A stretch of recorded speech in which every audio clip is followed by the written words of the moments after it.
La gauche invente le peuple qui va avec la gauche. Le tiers-État, c'est au moment de la Révolution. Les bourgeois et les paysans sont ensemble. Puis arrive l'industrialisation, et là, on jette les bourgeois à droite, et il ne reste plus que la classe ouvrière. C'est le peuple de gauche. Et aujourd'hui, et vraiment, je crois que c'est clair et net dans la bouche de Jean-Luc Mélenchon qui le théorise le mieux, le peuple de gauche, c'est le peuple islamo-gauchiste.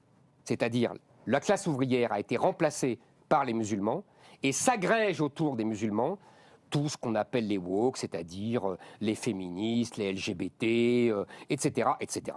Et ça donne le peuple de gauche. Et tous ceux qui ne sont pas dans ce peuple de gauche vont être relégués à droite. Donc moi, je tiens à rassembler tous ces gens-là qui veulent, en gros, défendre la France qui reste la France, quand Jean-Luc Mélenchon défend ce qu'il appelle la Nouvelle France. Et la Nouvelle France, c'est une France islamisée. Évidemment, il ne va pas le dire comme ça, mais il le reconnaît lui-même. Le grand remplacement, ça existe. Et donc, mon affrontement, ce n'est pas entre eux, et c'est ça mon désaccord avec vous. Vous faites un débat entre la gauche et la droite du 19e siècle. Mais c'est fini, chère madame. Moi, je veux bien me battre avec vous.